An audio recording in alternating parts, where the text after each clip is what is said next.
explicado en alguna medida por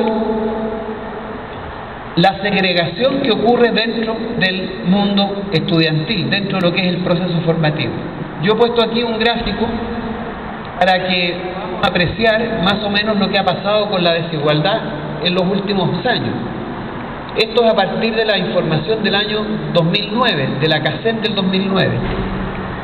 ¿Por qué pongo esta cifra yo? Porque por primera vez, y eso quizás podría haberse entendido como un indicador de los acontecimientos sociopolíticos que hemos observado a partir del año pasado, primera vez que los indicadores sociales en Chile entregan cifras relativamente consistentes.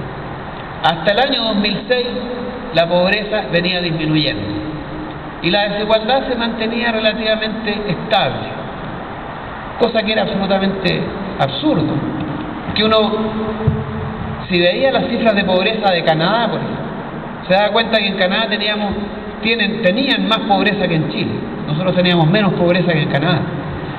Además, habían cosas tan curiosas como ser parte del 10% más rico. Se era parte, y se es parte todavía, del 10% más rico, con un ingreso promedio de 400, 500 mil pesos por persona, mensual. Obviamente, nadie que tenga 500 mil pesos mensuales puede decir que es parte de los ricos de este país. Y eso ocurre por la forma en cómo está estructurada la sociedad chilena y la estructura de ingresos. Es tan precaria la situación de ingreso en Chile que para estar en el 20% más rico basta tener el ingreso de una nana. Y eso ocurría hace 60 años atrás. Las nanas estaban en el 20% más pobre. Es más o menos lógico, nadie trabaja en ese tipo de oficios a no ser que realmente tenga necesidad. Pero hoy día el ingreso de una nana está dentro del 20% más rico.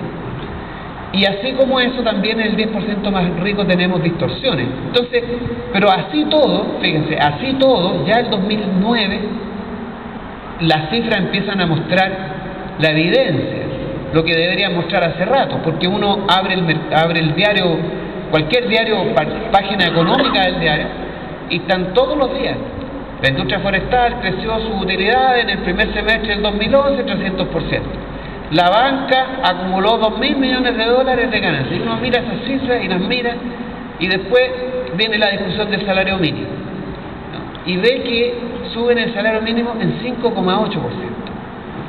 Entonces uno dice, bueno, aquí necesariamente las cifras así le tienen que decir a uno que la desigualdad como consecuencia de eso tiene que ser cada vez más grave, ¿no?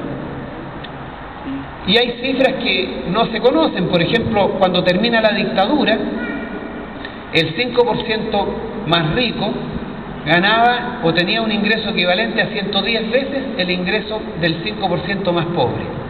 110 veces. Cuando Pinochet se va de la moneda nomás se fue, porque siguió revolviéndola hasta el último de sus días, gracias obviamente a sus amigos de la Concertación, que lo salvaron de la cárcel, le sacaron varias yayitas, ¿no? Pero en fin,